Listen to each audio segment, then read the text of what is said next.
Welcome to Living Fuel TV. I'm Casey Craichy. This is my wife, Monica. So, are beans as quality as beef when it comes to protein? Can you just eat beans instead?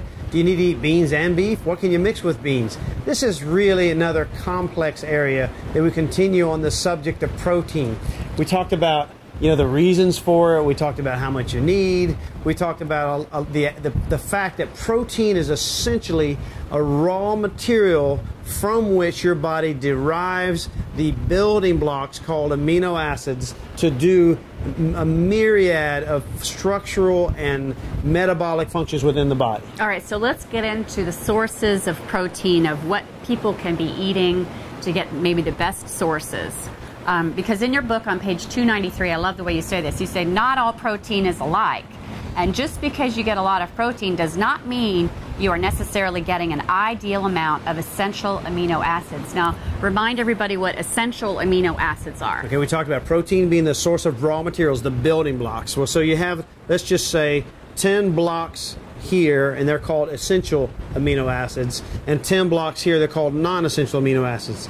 The body can take the essential building block amino acids and manufacture the, quote, non-essential amino acids in the body, but it cannot take the non-essential amino acids and manufacture the essential amino acids. So the body has to ingest these essential amino acids through the protein sources that we eat.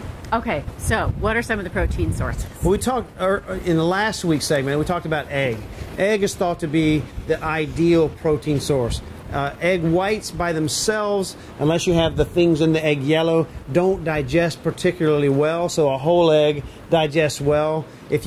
Raw eggs don't necessarily digest as well as one might think they would, but when you boil an egg, it digests even better. So eggs, generally speaking, are a very good source of protein and a very healthy food, which we've talked about over the years. Now, a lot of people say, "Oh, I don't eat eggs because it makes you have high cholesterol." How do you answer that? Well, it's really, the truth is, we've known for many years that eating cholesterol is not the reason that your cholesterol is higher than it ought to be. Okay, cholesterol itself, let's just say the 200 milligrams per deciliter is thought to be a perfect cholesterol level. So if you eat 400 grams of cholesterol, that's bad, right? Well, the truth is, not really, because you need to ask yourself how many deciliters of blood are really in the body. So 200 milligrams per deciliter, there's 50 to 70 deciliters, so the net of it is there's probably around 14,000 milligrams of cholesterol in the body at all times. So if you eat a little cholesterol, it really doesn't impact cholesterol levels like a drop in the pool. The reason people's cholesterol levels are high is because they're eating too much sugar, too much grains, too many things that convert to sugar in the body. The body can't use that excess sugar, so it stuffs it places like triglycerides and cholesterol levels and things along those lines. So in a nutshell, high cholesterol is not caused by eating an egg, which has cholesterol in it. High cholesterol is caused by a high sugar diet. High glycemic, high sugar diet, yes. Because we eat a lot of eggs, and we don't have high cholesterol. So, exactly. Okay. Well, interestingly enough, I love this quote you have in your book on page 293. It says, "Today at the supermarket, 1 dozen large eggs can cost as little as $3. 1 egg contains the protein equivalent of 1 ounce of meat. That's a great value for the money." Absolutely. I mean, the food value of eggs is fantastic. I mean, it really is a super food, and you ought to have it as part of your diet unless you're allergic for some reason.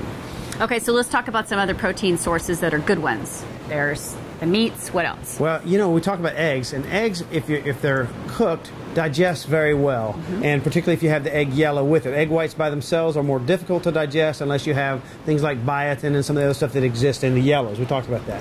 So you have to consider digestion, speed of digesting. There's something called protein digestibility corrected amino acid score. It's a complex way to say that they have figured out that all protein is not created equal, that you have to adjust the value of the protein depending on how quickly and how efficiently it digests in the body. So one subject would be, how long does it take for a piece of meat? Okay, so quickly and efficiently, let's tell the people some of the protein sources that are good.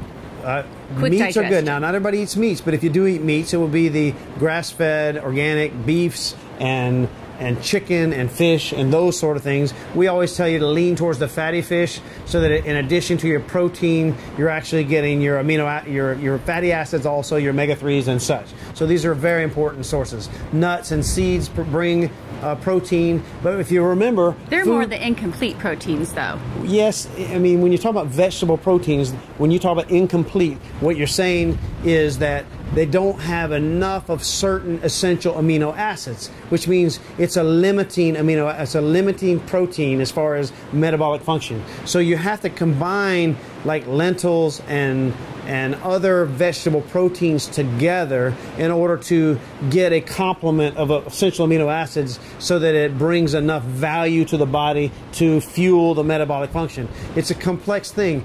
Because the goal really is to eat the protein to get the essential amino acids. That's our goal. That is your goal for the protein. Now, there are other numerous nutrients associated with vegetables that are very, very, very important, but you have to remember that protein, or all foods, are a double-edged sword. There are some steaks that are half fat. There's some steaks that just have a little fat. There's some vegetable source proteins that have a modicum of protein and are mostly carbohydrates or grains that spike insulin levels. So you have to learn to eat around your protein source. That first you provide for your protein source, and just mindlessly throwing together vegetable sources is not really an efficient way to gain all the essential amino acids you need. So we have a section in here that shows you how to do your menus based around your protein sources. We even have them for vegetarians also, which is a much trickier way. It's very tricky to be a vegetarian and be healthy. You really have to be educated and understand how to do this. We'll do another show on that at another time. So, to end, if you're not a vegetarian, the best protein source is? Well, I can't really say that. It is animal source protein in terms of the strength of the amino acid profile. So it would be the beefs and the eggs and the fish. I mean, fish is very good. Chicken is very good. You know, all the other turkey and so on is very good. But animal source protein is generally complete and can bring, you know, all the protein that you need. But obviously you have to chew your food and you have to let it digest and so on. So we'll get into this more in future episodes. God bless you and have a great day.